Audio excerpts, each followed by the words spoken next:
it's about fit. And this kind of moves me in to the next topic of beyond the nuts and bolts. Okay. We get into the game plan and understanding you as a human being, understanding your likes, your dislikes, how much your family's willing to pay, how far you're willing to go. All of these factors come into where you're going to college and then be able to garner enough interest to have a choice. There's leverage there, and you can make the best choice that fits you. Welcome to the Jamodi Podcast. We are all surrounded by amazing coaches and leaders. So let's get an inside look at not just what they do, but how they do what they do. After all, becoming the best versions of ourselves is Jamodi, just a matter of doing it. Today we're joined by the founder of Recruiting Simplified, Ryan Massad. Ryan is a recruiting analyst and the director of business development for Gasso. He created Recruiting Simplified in February of 2024. Recruiting Simplified is a do-it-yourself program that informs, guides, and prepares players to take control of their recruitment. To learn more about Ryan's program, head to his X profile at GassoMass, follow his newsletter, and make sure you use the promo code JAMODI for $50 off your purchase of Recruiting Simplified. Before we hear from Ryan, take a moment to subscribe to our podcast and follow us on social media at Jamodi Podcast. First of all, man, just want to ask you, what does it feel like to be only the second guest ever to appear for a second time on the Jamodi Podcast? Well, I feel like I kind of forced my way on. No, I'm honored, man. Your podcast is incredible. You do such a great job. Our paths have just kind of crossed in some really cool and unique ways, and I think it's fitting kind of with our friendship and relationship. I think it should go on your Twitter bio that Hey, man, I'll do it right now. two time. Don't do that. You'll lose like half your people. But no, like I'm really excited to get this time with you. One, always valued our friendship, but then two, like what you've been doing for players, not just with Gasso the last few years, but now with Recruiting Simplified. This isn't a sponsorship talk. I'd be honored, but this is something that I think one, I'm pumped that you're doing, but like we said before, I told you before we, started recording here, is selfishly as a coach, I want to be better for my players in this space. And it seems like it's even more complicated now than ever before, harder for high school players than ever before. And so I want to be good for them. I think this is important right now for parents, because I'm also in that space. My son being a junior at Faith, it's funny. When you're just on the coaching side, trying to help parents navigate through, there's a little distance. It's not as personal. And then all of a sudden you have your son also doing it. And you're like, golly, I realize I don't know that much. And then for players, they do have to work and they have to do things. And your program, which I've looked through, really does a great job of giving them a roadmap. So all that to say, man, I think what you're doing is awesome. It's important. And thanks for coming on and sharing it. Yeah, man, I really appreciate it. I'm learning just like you. Like kind of the background of all of this, Matt, was I saw a need in the market essentially of COVID happened, and essentially my bosses, Blue Zertucci and Sam Lowe, who have had almost 50 years combined in this industry, are basically saying 30 to 40 scholarships are going out the window because of the COVID year, because of the transfer portal, because of all these things. And we are in a new time. And even someone so seasoned, both of them so seasoned, are saying like, man, we've got to find a way to reconcile this. And it's just, our job at a 30,000 foot view is we help connect players to colleges. And so we want the high school to stay really relevant because that is our niche. So finding a way to keep these players relevant was like paramount. And as I started doing more and more research, I was like, man, I think I can help some kids with this and kind of close some gaps in the recruiting process because it is so confusing and it is always changing.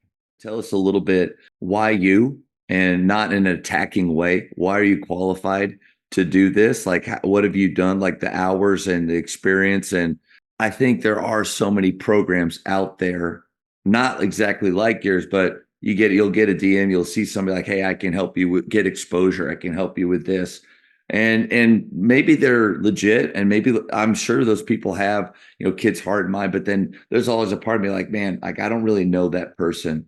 And can they really do what they're saying? And so I know you, but give you a little bit of chance to say why you're qualified to do Recruiting Simplified.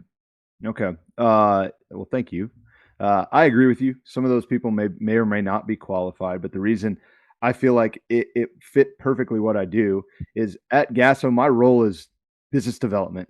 When there's a basketball hat that I wear and there's a business hat that I wear. So developing new things is what I do. So kind of going in and being entrepreneurial, I was like, hey, there's a gap in the market. And I told my boss this. I was like, hey, I'm going to try and make something. And he said, go for it. And I said, I'm going to build some sort of program. And the reason I think we fit the mold to build it at Gasso, which Recruiting Simplified is a Gasso product, is because first of all, we see tons of players and we talk to tons of college coaches. We are a certified scouting service by the NCAA. We have hundreds of colleges that subscribe to us, all the way from the Big 12 down to the SCAC, okay, down to JUCO. Whatever you deem the lowest level, we have it all, the entire spectrum. And essentially, we run 17 tournaments a year. We watch players all the time, and we have a feel for what level kids go. It's not a perfect science. Okay. We've been wrong before, but we've been right a lot too. I think Gasso has had a really strong brand through the last 30 years in Texas of connecting kids to colleges. So just talking to college coaches, wanting to make their lives easier from our point of view, and then seeing these players that are absolutely college players not even getting any attention, Yeah. we're like, we've got to find a way to bridge this gap. So that's really where this idea started. And it's been in the making for 2 years. Me and Blue talked about doing this program for 2 years. And it took 18 months of us kind of feeling out and talking to college coaches, having conversations with players and really everyone in the spectrum, high school coaches, and saying and realizing this is a giant problem. And then, well, how are we going to fix it? We were going to talk about doing a book. And I was like, no, that's not going to capture the kids. That's right. Here's how it is, kids. Put your phone down, put your computer down, and grab a book and read about. Yeah, you're right. That would miss maybe your most important market. Exactly. So my background, been coached for, I was a coach for 7 years before I jumped on the Gasso staff. I started at Dallas Covenant in the TAPS realm. I was the assistant there, and then I moved to Keller Timber Creek as the JV head coach and assistant. Went to the Colony. That's a thread between you and I. Was an assistant there. Started getting some head coaching jobs, and had my first son. And I was just like, I want to make sure I'm the dad I need to be before I do anything professionally. So I reached out to Gasso, and this kind of tethers into the Recruiting Simplified story about the 1%. But they have had a lot of people reach out to jobs or reach out to them for jobs. And I was no different. I wanted to be a part of Gasso because of what they got to do. The only difference is I came with a plan of how I was going to, enhance their business, make it better. And Sam Lowe, who's the owner, was basically like, hey, I really like your plan. Let's come do a trial run. Then COVID hit, and he said, do you still want to do this? I said, I still want to do this. And we made it somehow 4 years in, and I think Gasso is in a great place, and we're excited about it. But essentially, Sam said, hey, you're the only person out of the hundreds that have come to us to talk about a job that came up with a legitimate plan to really help us and not just make it about how are we going to help you. So that's like kind of Recruiting Simplified in a nutshell. Like I went out of my way to beat down the door to make sure I wanted to get, or I got what I wanted. Man, from what you kind of told me, and I think what you'll share here, it sounds like it's going pretty good. Yeah, it started. We launched February 1st. We did have some kids in the pilot program in January. but we are over 20 offers right now. We have 48 or 49 kids in the program. And, it's really cool to get to know these stories and hear about them. But the kids that are like all in have seen nothing but success. And, there's a caveat to that, right? The first question I ask in the program, I'm sure you've seen this, is like, are you willing to play any level of college basketball? And I'm not afraid to tell that caveat because it's like, this is about if you want to play at the next level and finding a program that fits your skills. And the program's rocking and rolling right now. I do some office hours where I talk to the kids. I have an open-ended like DM system within the app that kids can ask me questions anytime, and I'll get back to them within 24 hours. And then obviously all the stuff I put out on Twitter and my newsletter. Man, that's It's been going incredible. great. Yeah, that's Thank you. incredible. And just think of in coaching, we want to ultimately we're not in this for the paycheck. Right. That helps. It helps our family, but we're in it to help players, and not just with college basketball or their skill, but also as young men. But that's a big part of it. That was a big part of my drive to get in the gym, was to help create a path to get to college, because my parents told me, you're going to go to Collin County. Nothing wrong with Collin County, but that's where we can afford to send you if Yeah. you don't get something through basketball. And there's a lot of kids out there, but the roadmap, that it's just not as clear as it used to be. So I think let's get a little bit into what actually happens when they come on board, the recruitment generator. The some of the I've been able to look through the program. My son is starting it, and so kind of share a little bit about that.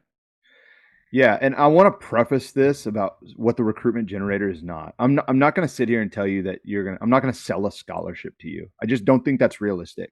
In my line of work, okay, we have hundreds of people that subscribe and pay money for our consultation that don't always take our advice. So like they're paying me to give them advice that they don't always act on.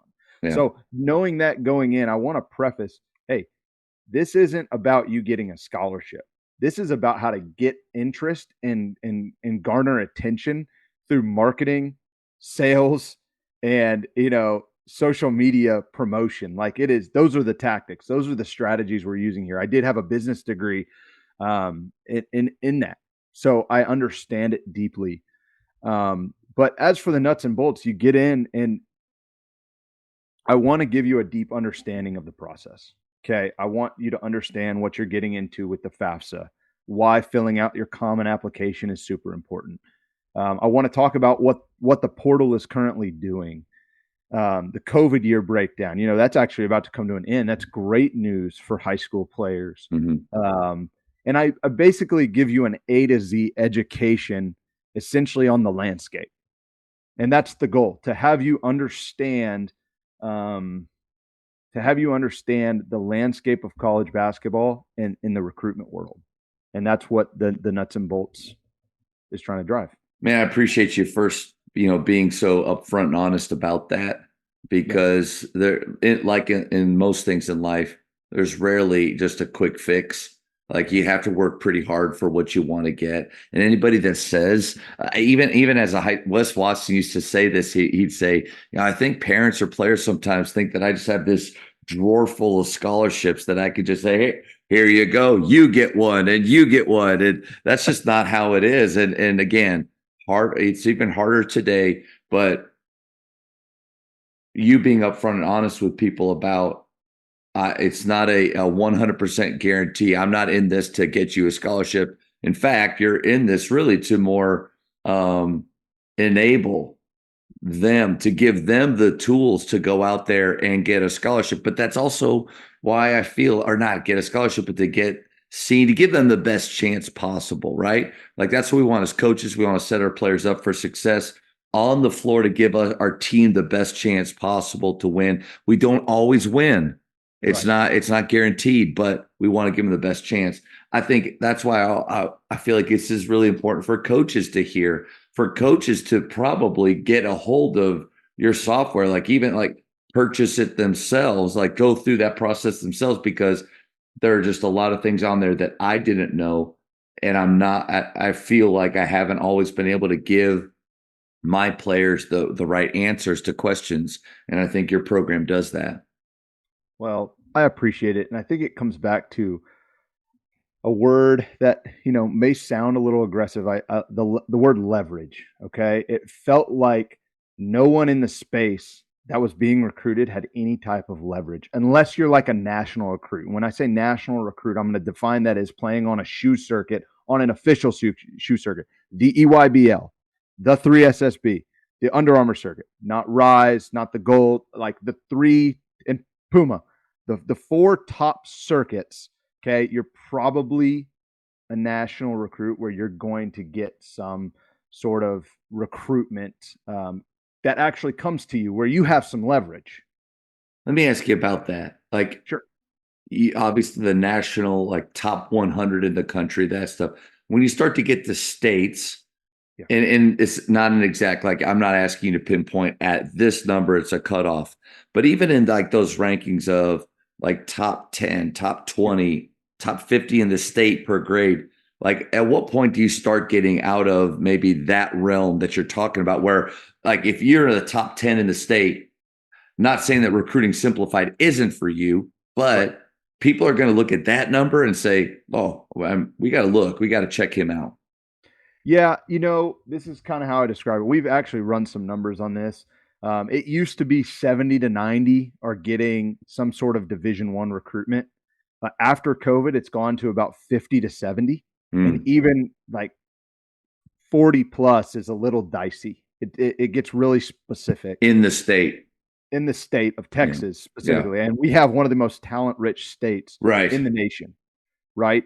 But if anybody's listening that you are one of those recruits, I want to say there's value in my program simply No because doubt. you've got to understand how to use your leverage. And I'm not saying lord it over these people, but it's about fit. And this kind of moves me in to the next topic of beyond the nuts and bolts. Okay, we get into the game plan and understanding you as a human being, understanding your likes, your dislikes, how much your family's willing to pay, how far you're willing to go. All of these factors come into where you're going to college.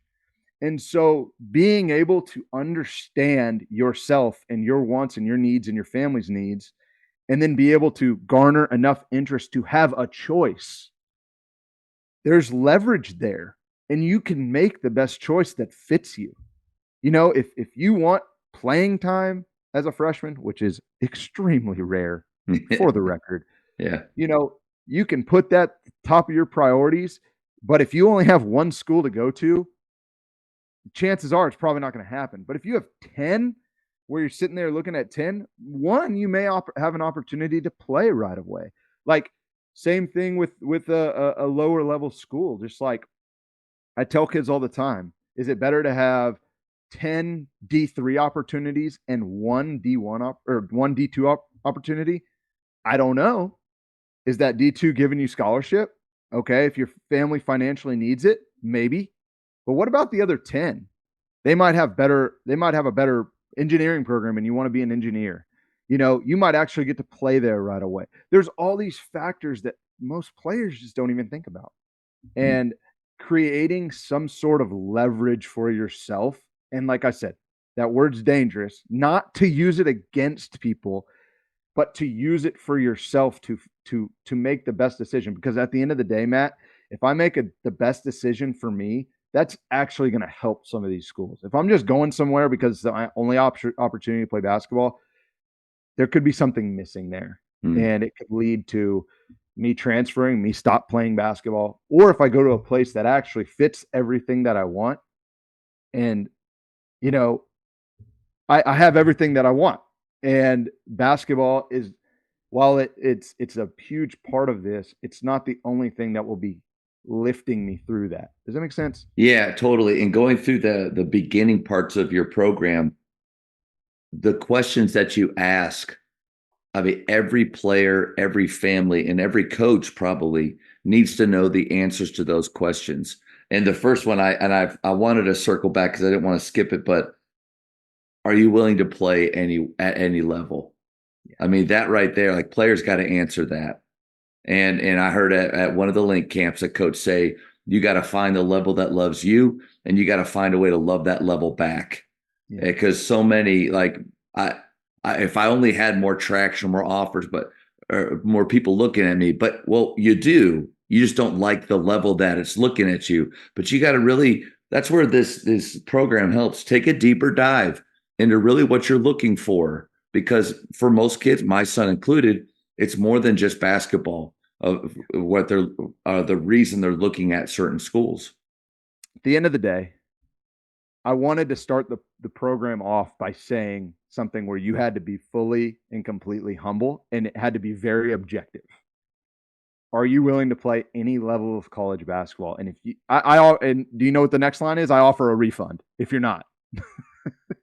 It's like, give it back, get off this thing. And it's okay. It's okay. I'm not mad. That's why I want to give you a refund. Because if you're not willing to play any level of basketball, then it's probably going to be tough treading for your recruitment. I think it comes down to the three levels like of a player. Do they like it? Do they love it? Do they live it? The kids that like it, I mean, they can be great high school players. I have a ton of kids at Faith that like basketball, and that's okay. It's enough. There's some that love it. They put another level of time and care into their game, and they are interested in playing college basketball. But then there's a level to that.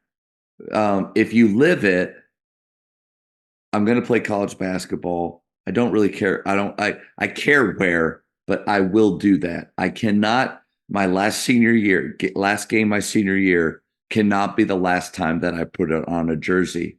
And if that's it, then I believe that most players can achieve that dream, because there's Arlington Baptist right down the road with Coach Bubba Jennings, and they take 36 kids every year. And they have open tryouts basically open gym every Wednesday where you can go and fight for your spot. Like if you live it, then obviously I think the like it, love it, live it all work with Recruiting Simplified. But yes, the dream can happen for sure. Yeah, absolutely. And I'll just go a step further in saying, are you willing to play every level or any level? That doesn't mean that you're going to be the lowest level. No doubt. No doubt. It's just a mindset of a starting point. Yeah. Because I've had a kid in my program who started by getting, a D3 and then an NAIA and then a JUCO, a full D1 scholarship JUCO. And I said, let's push the boundaries here, man.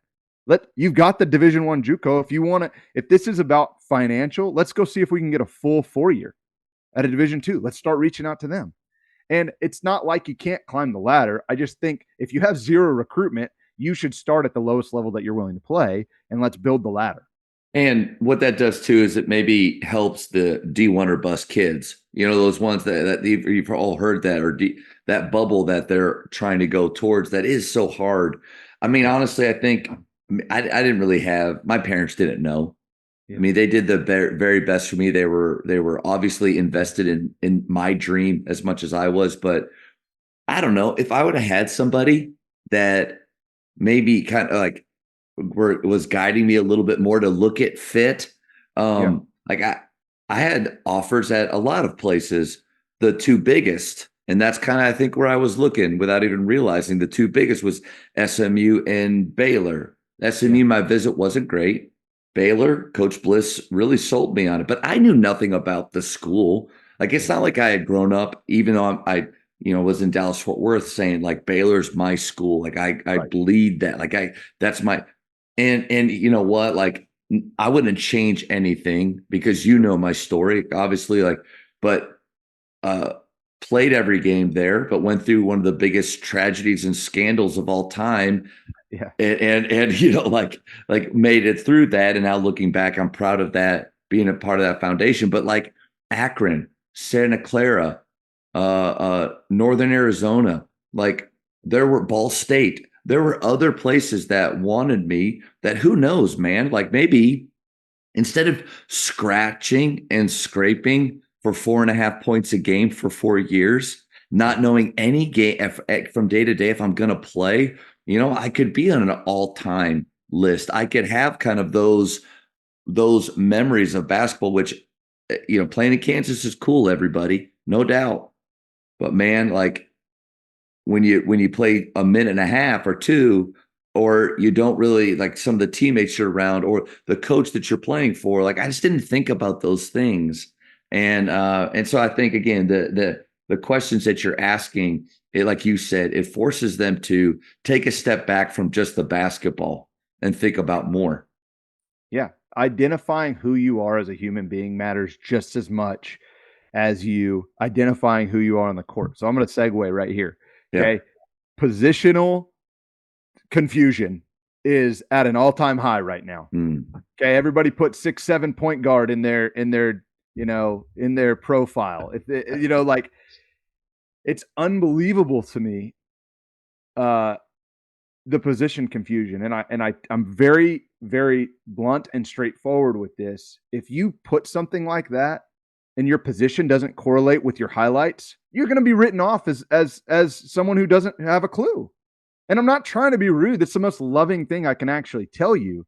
Because if you reach out to DM and say, hey, I'm a 6'7" point guard, the coach is going to be like, oh my God, who doesn't want that? Like, there's not many Anthony Blacks walking around here. Okay. Who doesn't want that? And he looks at your highlight and all you're doing is setting screens and rolling. Come on. Like, you're going to be written off. No, I'm not responding to that. Come on. That's a waste of my time. If what you want in your heart and what you really are on the floor, different. Yeah. Can't be. What'd you say? Oh, I said what you want in your heart and what actually you're doing on the floor, like those can be different sometimes. Yes. And that, look, and that's why I try and be very objective about this. Like, if you're going to give yourself the best chance to stand out, it's okay to do what you do. Like, I am a 5'8" shooting guard. I was not a point guard. I ran off screens. I'm pretty sure no one wants a 5'8" too. But, I knew who I was, right? And understanding who you are is half the battle. So identifying the personal fit and then identifying who you are on the court, those two things are really hammered through the first couple modules in the program. Let me ask you about what I see a lot, and I think it goes to positions, which is combo guard. Mm-hmm. How useful or positive is it to have a status as a combo guard? In your opinion, what is a combo guard? And should you be more specific rather than putting that down? I would always say the more specific you can be, the better. I do like I have a quiz in my course, and it's like, what position are you? And combo guard is one of the positions. So I just think kind of playmakers at your best. You can spot as a point guard, but that's not where you're going to help most.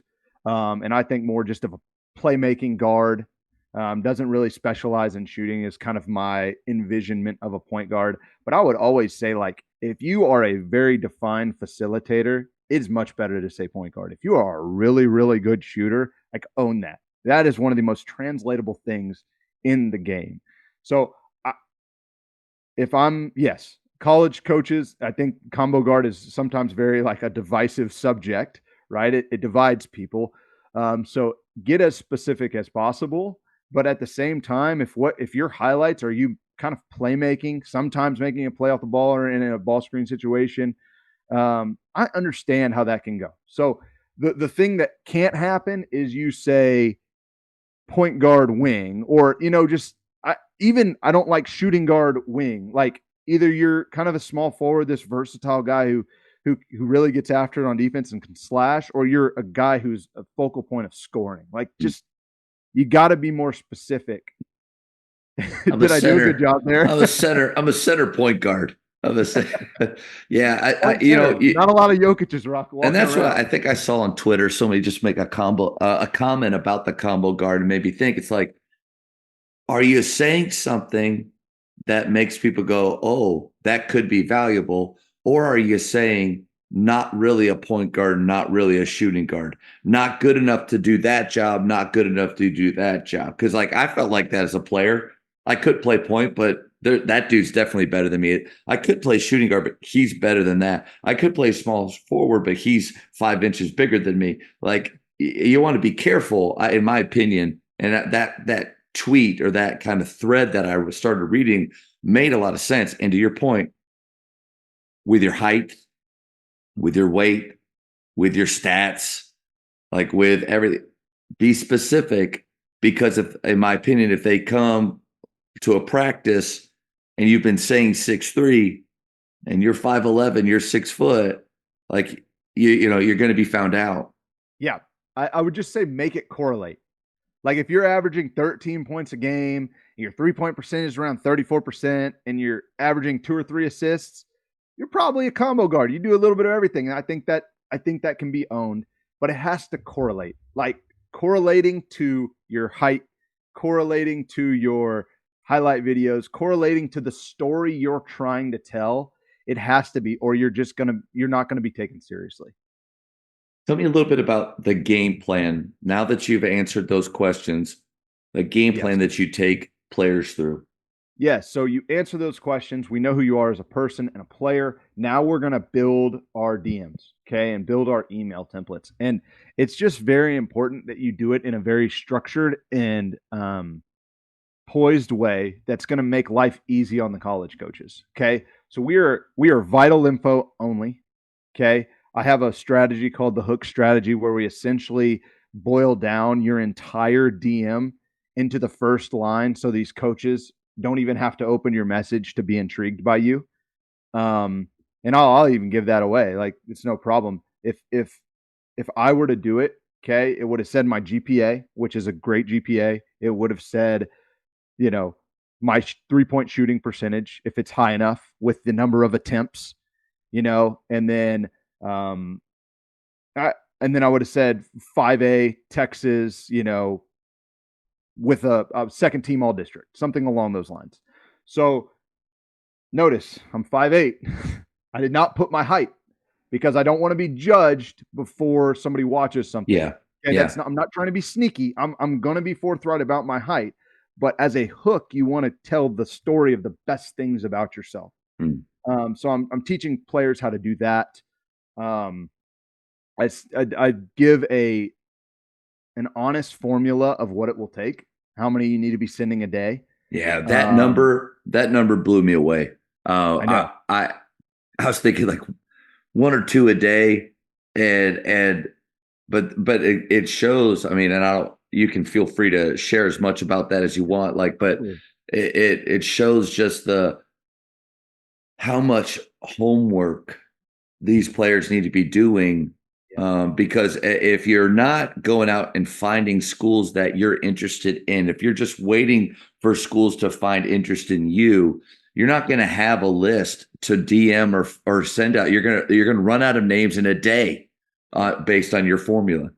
Yes, and at the lowest level, most people deem Division III JUCO or NAI the lowest level. I don't, whatever it is for you. And I went and watched Sagu play John Brown. Those dudes are big, they're fast, and they're good. You want a caveat here? I would say the biggest separator of levels is genetics. It's not skill. It's genetics. It's God-given talent. Yep. The Division Ones can jump higher. They're bigger in stature. But by and large, outside of like the high major kids, what Grant Nelson did at Alabama, 6'11", can shoot threes, what he did last night to UNC. That's crazy stuff. Yeah, like he's the top of the top, but by and large, the biggest separators between, I'd say, low Division I, low major, all the way to Division III is you're looking at genetics. So the lowest levels, okay, D3, NAIA, JUCO, whatever. Between all three of those, there's 1,100 schools in the nation. And then you do your fit, right? You do how far you're willing to go, what majors you're willing to do. And you're probably cutting those schools in half. And so let's say we have 600 schools to hit. We want to create a realistic timeline. And once you create all your DMs and your email templates, you want to do some research and have your fits ready to go. So I provide what's called a recruiting tracker. And in the recruiting tracker, this thing is insane. I have every coach's email and Twitter, and I update those monthly. And then I have their team websites, the basketball questionnaire of those teams, and then the majors websites of every college in the country. And so what you can do is I have, with a click of a button, you can do all your research really, really fast. Yep. And if you get the game plan part done and you do all this stuff up front, now you're just you've got it. And now you're just sending DMs and emails constantly, and you're following up. And that's where just I want to talk about that. Yeah. Blown away by it, man. Like the amount of time that you put in to do that and make that. It is such a valuable tool, and so yeah, just wanted to celebrate you on that. Oh man, it's a cool deal, and Sam Lowe really helped me, and DT Gasso Clips did. He helped me a lot too. So it's not all about me here, but it's probably the linchpin of the program of like, this is what you're getting. Okay, I've gotten you. We're prepared. We know who we are as a player. We know who we are as a person. Now let's go attack. And that's kind of, then we start reaching out. And, with your son being a 2025, he can take it a little bit slower. And he can be really strategic where if he's going to an event outside of Texas that, where we don't know really many colleges, he can go and do some research real fast, shoot out 20 DMs the week before he's going to go play in Virginia to all the D3s around there. And if he's caught some attention and gotten some, responses, we can start building that relationship and drop a, hey, I'm playing this weekend in Virginia. I'm coming to you. See what we're doing? At the baseline, we're making life easy on the college coaches. We're providing them a hot lead if they're interested in who you are as a player, if you're getting a response. That's good. With the time that we have left, I think that kind of takes us right to a couple questions that I feel like when I talk, I was at our JV end of season party a month ago, sitting with some JV parents, and these were some of the questions that they had for me. And like, I want to have the answers to these. I want to help. But first one is like, whose job is it to get a player recruited? Oh, that's a great question. I would say in a perfect world, player, parent, high school coach, club coach are all working in symphony to make it happen. Not a perfect world. Some situations you're going to see that. Who did it incredibly well was Cleve Ryan, connected all those dots. Like, if you want to know how he did that, give him a call. He was incredible at it. But I would say at the baseline, okay, the player needs to be driving their recruitment.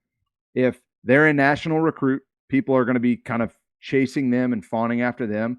But outside of that, the players, if you really are serious about playing, you have access to Twitter, okay? And you can look up. I mean, even if you don't buy my program, you can go look up every email of every college coach, okay?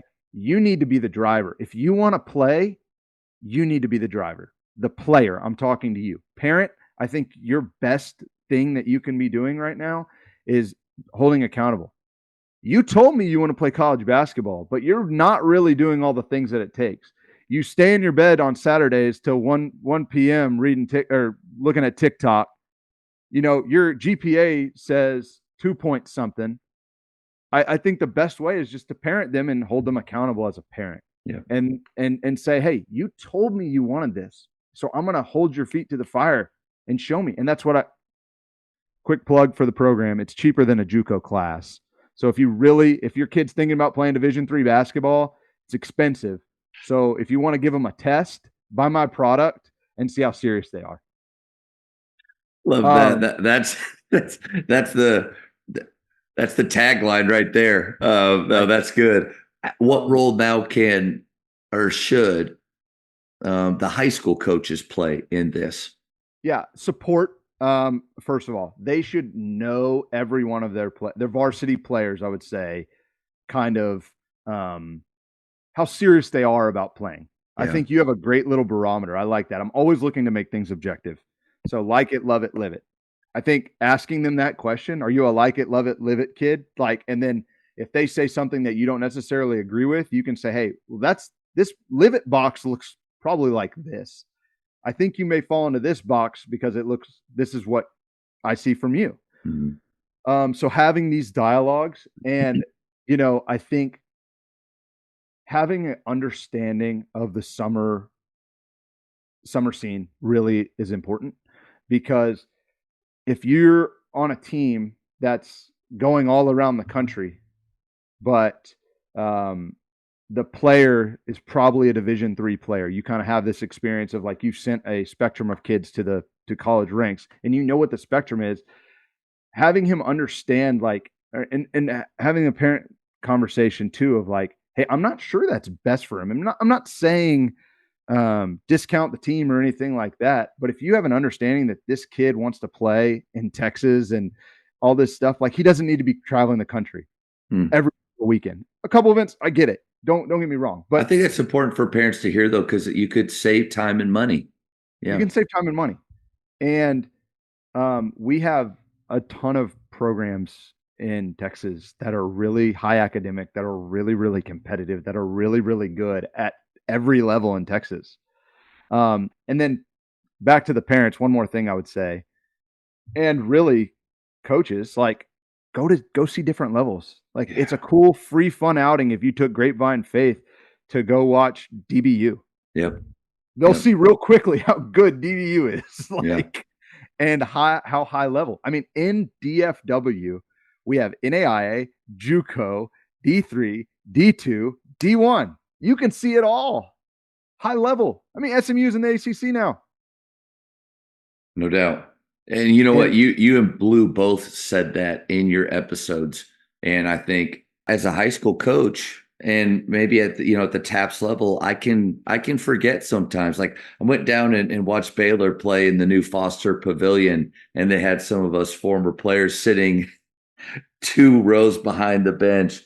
And I was sitting next to Jana and Landon. I just was overcome with just how massive all of these people are and how fast they move. But then we went to Sagu versus John Brown, and it was like, these guys are nuts. Last summer, I was able to do the Mavs, or two, I don't know when that was, Mavs coaches clinic, and the UTD players were the ones that I was using. I was the shortest dude. And I like dude, it's UTD, and like, and no, and it's not just talking. That's the thing. You can't belittle or talk down or be dismissive of any level of play in college basketball. Like they are all incredibly talented, hard to get to, but if you live it, and obviously, like you said, the genetic lottery, like if you win that, then awesome. But if you're like me or like you and like a lot of guys and you don't, then you got to work. But it's, man, it can happen for you. yeah, I couldn't agree more. So I would say to sum that question up, the Yeah. player needs to be the driver, and I would say the biggest thing is for parents and coaches is communication, understanding where the kid actually is, and holding him to it. Um, and then going to see different levels is like a great like welcome to the world of what you really want. What you say you want. First, let's start with a non-varsity underclassman. Okay. Is this something that they should be looking into now? Should they be even like worried about exposure or going to it, playing on a team that are going to showcase like what do they need beside, and I'll take this off your plate, besides just getting good and training, like Yeah. besides that, is there anything they need to be doing in this world before they're a varsity player as an underclassman? Yeah, I'm just going to be honest with you. While I've never heard anyone say like, I wish I wouldn't have started my recruitment earlier, my process earlier. I think the understanding and the educational piece of this, if you're a live it guy, if you're a live it player, I don't think there's any problem with understanding the landscape, starting to go to see games, starting to understand that stuff. Do Mm-hmm. you need my program? Probably not. Let's probably wait till you get to varsity, I would say. But underclassmen, not on varsity, you got to be dominating the classroom. Okay. 2 point something, you're not getting recruited. You're getting passed on. You're not being slept on. You're being passed on. Okay. I got that from Twitter. That's not mine. I wish it was mine. I really wish it But was I mine. don't like the slept on. I just don't Yeah, like it. Every time I see it, it just makes me go, come yeah, on. No. yeah. Working on translatable skills. Okay. I think not all skills are created equally. Okay. Translatable skills, we're talking shooting, space creation on the bounce, weight room that kind of develops the toughness. I think those things, people like to say the eye test doesn't matter. It totally does. Weight room really, really matters. Okay. You don't want to ever be looked upon as like, he was good, but he has a little bit of a sloppy body. You don't want to ever be that guy because it can be controlled, Yeah. right? Yeah.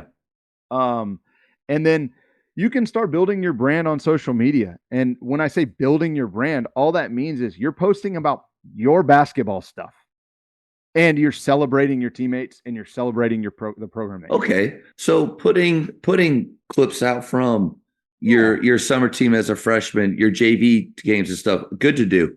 I think it's great practice. I think Okay. it's just great practice. But don't I have get a disappointed if nothing is happening from that, nothing right? Like materializes. it makes you like drop your expectations a little bit with that and just enjoy the process of it. It's just good training. It's great practice. And I'll be honest, I have a 27 in the program who has already started receiving, a like by a Division One college, and he texted me, told me it happened. I said, reach out. Like they can't even reach out to you right now, but you can reach out to them. And he Yeah. reached out, and they knew who he was. And that's like, as a freshman, that's very rare. And this kid's really good. Don't get me wrong, See, but that's the thing. Like, yeah, make sure you, yeah. yeah, this kid's like he's a varsity starter, or like he played a lot as a freshman. Okay. Like, but understanding, don't just like leave that be. Don't leave that like be. Yeah. Attack it. And that's one of the principles that I always talk about is engagement. Finding a way to engage. Let's move Go up the ahead. ladder a little bit to now underclassmen that do have varsity experience. Maybe they're not the best players on their team yet. Their Yeah. stats don't have a lot to show. What should they be doing? If they're a live guy that wants to play, what should they be doing? Yeah, I think they fall into the similar category of what the underclassmen can be Okay. doing. And I'll add this caveat. If you're going to play summer and you've fallen in one of the underclassmen that's not on varsity or underclassmen that's maybe not playing as much yet, you need to be on a summer team where you play constantly. You are playing 30, 25 of the 30 minutes of the 32 minutes a game. You need to be experimenting and getting better. Okay. I'll say this, Matt, and you can agree or disagree. I'm sure you haven't had many live it guys that don't get on the court. Those guys find a way to get it done. Man, that's a great point. I don't think I've ever thought about it. The game rewards the time and the hard work and the investment that you put in. I agree. Even if they're not the most talented guys, the live it guys are the guys that you can count on. But playing a lot. Don't go sit on a higher team and go sit. Go play. It goes back to the first question. Are you willing to play at any level? Like, Yeah. it's such a humbling question. And it's the same thing. Like what I'm telling you, you need to be playing. You don't need to be sitting. You need to be getting experience. Period. End of story. Let's just say you're a rising junior. You did play varsity, but you don't have stats Yeah. that would wow somebody. What do you do in that case? So there's some promotional things I think that you can do to be really creative. If like you're a varsity player, you got on the court at sometimes. There's this movement right now that I'm trying to make highlight videos shorter anyways. Like they're too long. They need to be less than a minute. Honestly, they can be 30 seconds if you're Yeah. telling a good story. And just compiling all your clips, okay, and putting them out and playing a ton on a summer team so you can start accumulating some of that stuff. So Okay. you're a rising junior who didn't necessarily play a ton, but you had some moments. You know what I'm saying? Like, or maybe if you didn't have some moments, like if you don't have anything right now, that's okay. But if you're getting on a team where you can play, you're going too soon. Yeah. Okay. Yeah. And you're going to promote yourself through your schedules, through your parents can take stats for you. if the summer program is offering keeping your stats. Like you've just got to find ways to be able to tell the story of who you are as a player. And that is paramount. And that's why playing matters. Mm. Rising juniors that had solid junior seasons, but that aren't in that 39 and below range in the state, right? Yeah. What are some things that because you made a comment earlier that I think that is interesting. Like, I want you to go maybe deeper. Like, how aggressive do they need to be right now? Is this because of the landscape of, COVID and all do they need to be as urgent now as they needed to be years ago? Or is like, where do they need to be? Yeah. So, okay. This is a player who has a chance to be a college player who's like just he's starting his recruitment journey, and this is a rising junior again to lay the groundwork. I would say understanding who you are as a player, okay, and understanding who you are as a person is paramount and first step. Okay. Second step is you do need to start reaching out. Okay. And you ask very pointed questions. I actually just dropped a module in the thing called Questions for College Coaches. And a good starting question is, have you started recruiting my class yet when you're reaching out? So I always say to leave these DMs, you can't leave it with a period. You have to end it with a question mark. Nice. Yeah. Okay. It's a call to action. Yeah. Okay. So let's say your son starts sending his outreach. Okay. And maybe the question right now is, have you started recruiting shooting guards in the 2025 class? Specifics. Yeah. Specific. And it's yes, no, it's binary. Because if the coach says no, what he's communicating is he's responding to you and he's saying, no, not yet, but I'll get there. So that means you're not, I wouldn't say necessarily your foot's in the door, but to like circle back on that guy, right?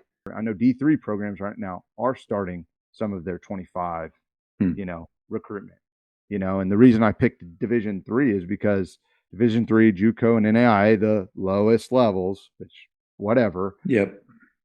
They have to wait the longest because they've got the portal, they've got all these things, and they're really taking kids up until August sometimes. So I would say start the research or start the outreach, but make sure you're not leaving your DM or your email without a question that's binary, yes, no, and that's getting to the point. So are you recruiting shooting guards of the 2025 class? And then every time you play an event, you're posting that event schedule. If you're playing at a Gasso, I would hit all the coaches that around Texas that may come to the Gasso events. We have college coaches at every one of our events, and saying, hey, I'm going to be at the Gasso. Here's my schedule. Looking forward to you coming out. And especially if you've had contact with some of those guys, you want to keep that following up. And tag media. That's another one. Tag media. I don't always repost. I try and be creative, or I repost those who are creative, who almost give me ideas for recruiting simplified. I'm like, I like that. Like a kid the other day did a 25-second highlight of all translatable things. I was just like, this is what a perfect highlight's supposed to be. Yeah. And but a like does help the algorithm, and I like every one of the things that I'm tagged in. You mentioned media. Yep. Obviously, all the Gasso guys. Yep. I don't know if I'm asking you to share like competitors, but like who are some of the maybe in the Dallas Fort Worth area, because that's where you and I are. Who are some of those media members that guys should have on there? Okay, obviously I'm going to promote the Gasso guys. Tag all of us at Gasso Mass, at Gasso Blue, at Gasso Linden, at iFilm Hoopers, at Gasso Clips. Tag us all, and like I said, I retweet people who are creative. But I also have a list on my Twitter. If you go into Twitter lists, of course, I'm going to put this on the audience, okay? Because that's the Recruiting Simplified way, called High School and Grassroots Media News, okay? It's 50 people that I've found value in their tweeting. And I actually I probably need to update it sooner. But there's a lot of people on that list that you can tag. and see who responds to your stuff, see who retweets it, and keep tagging them. Because more eyes, more engagement, more algorithm help, the better. Like, we are just trying to keep you relevant, keep you top of mind. That's why following up is so important. The seniors now that are unsigned seniors, I mean, this is the time. Yeah. How aggressive do they need to be? They need to be 20 a day. They need to spend 3 days going through the entire Recruiting Simplified program, updating everything, and they need to just be sending 20 DMs a day and building relationships. Okay. That's something we really haven't got to. But when you're reaching out, you're hoping for a response and you're hoping for a relationship building. You're not hoping for an offer right away. Right. Okay. If you're building a relationship, your foot's in the door. I always tell this story. One of my friends was looking to walk on at a Division I school for football. That staff got fired, but he had built a great relationship with that coach. That coach goes down to a D1 AA school and offers him a scholarship because he had a scholarship available to a very, very, very good school, and a school that competed at a high level at the D1 AA level. It's all because he built the relationship with this coach where he was going to go walk on. Man, what a great practice this all is too for their future jobs. For jobs. Because here's like players and coaches too, like, don't burn bridges. Like, you may not get the response that you want, but like that story, I mean, handle it well, have some grace, and be respectful. And because I think like this is personal to players. I could see them getting upset if they're not getting what they want, but like, you just don't know. You don't know.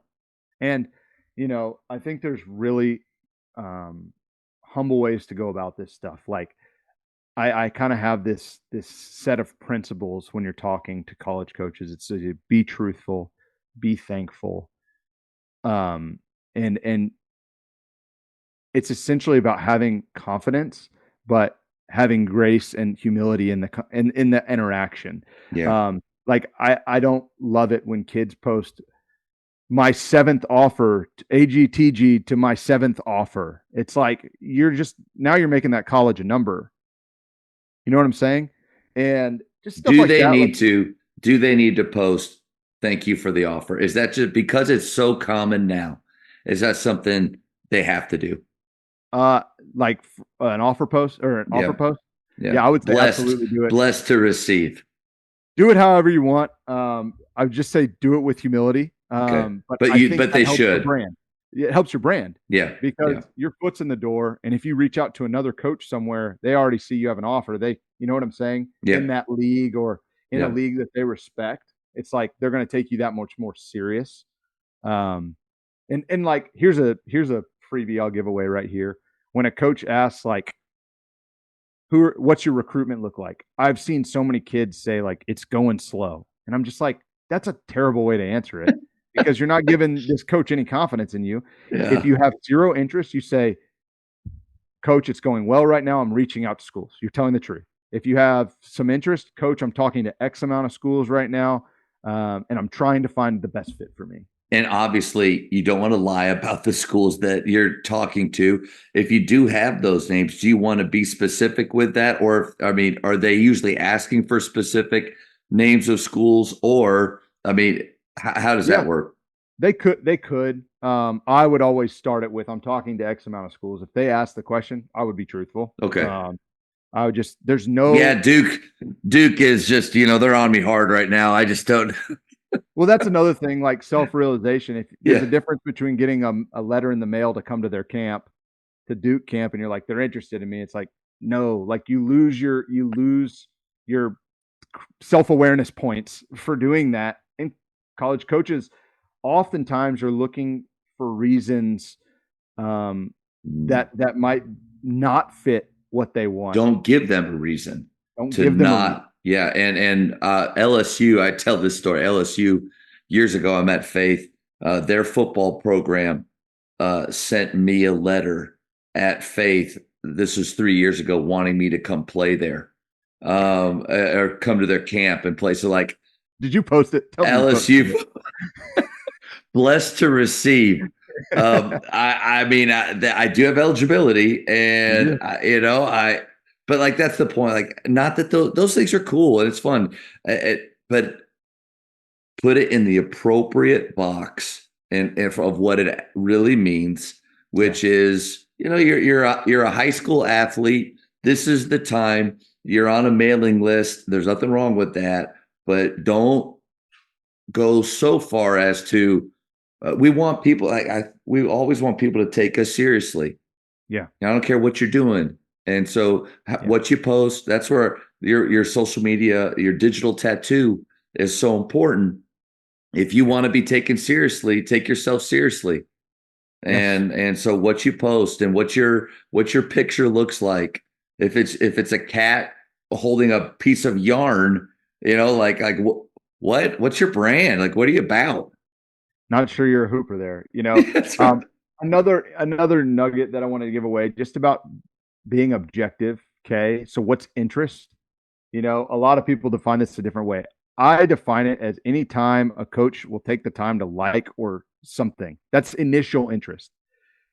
Interest from like a relationship standpoint, like this school's actually interested in me coming to play there. That means you have a relationship with that person. Y'all are talking weekly. Okay. And this story has happened a bunch where you'll get some initial interest, but the coach is in season. The coach is recruiting other guys. Other kids are reaching out to the coach. And then you haven't talked to them in 4 weeks. Now you're not top of mind. Now they've signed someone else or sent out an offer to someone else that could have been yours. Like you were in that pool, but you didn't reach out. So, like, interest goes both ways. Remember, we're building a relationship here, and relationships are not one way. Matt, if I was texting you over and over and over again and you weren't responding to me, I hope I would have the understanding that, like I don't know how close we are here, right? I was going to bring So that up. yeah, I need to talk to you about how you don't respond to all my texts. But no, that's good. I want to give you as long as you want to talk about. Okay, we. I feel like we have a good idea of what Recruiting Simplified is. sure. How, if there's a parent, a player, or a coach that wants to reach out or get started, how do they do that? Best place is Twitter. Okay, and I'm going to give your audience a gift. Okay, if you use coupon code Jamodi, you're going to get a $50 off my program. So shout out. But everything's on my Twitter. Okay, I have a pinned tweet that essentially says, here's my recruiting simplified hashtag, which has every tweet that I have ever put out for recruiting simplified, which is hundreds. I tweet 3 to 4 times a day about recruiting. Then I have a free newsletter that goes out Wednesday. I have hundreds of subscribers to that actually, where I send an article out every Wednesday. It's a quick thing. It'll take you about 2 minutes to read. And then if you're interested in recruiting simplified, like I'd say, if you like my tweets and you go subscribe to my newsletter and you like what I'm putting out there, I think it's time that you probably buckle up and get interested in recruiting simplified. But it's my link in bio, and I'm going to ask that you put it in the YouTube video or in the show notes as well, Matt. I definitely will. First ever discount code from the podcast. That's big time. Like, I've You are big arrived time. now. I've arrived. And no, Oh, hey, buddy. hey, man, thank you. A couple things for your friendship. For one, what you do for Texas high school basketball and players, but now even beyond that. And then, man, as a parent, thank you for what you're doing for players, Oh, because this is an intimidating and can be a scary, stressful process where we feel like we have no control over what's happening. But I feel like you're giving us you're giving us a way to take some of that ownership and yeah. control, so that at the end of the day, if it happens, we feel good about that, and because we put in the work. If it doesn't happen, we did our very, very best. We're not going to be those players at the rec in 20 years saying, if I just would have had a look, if I just would, we're not going to be those people.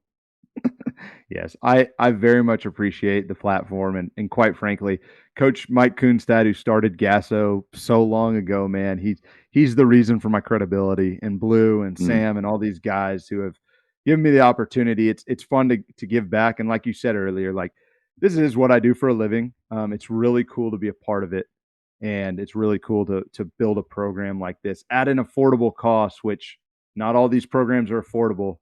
I would say if you're considering looking at a recruiting platform, please consider mine, because mine is very cheap compared to a lot of, remember, it's cheaper than a JUCO class. Thank you for checking out today's episode. Please take a moment to subscribe to this podcast, share it with your fellow coaches, and find us on social media for what's coming up next on the Jamodi podcast. It's just a matter of doing it.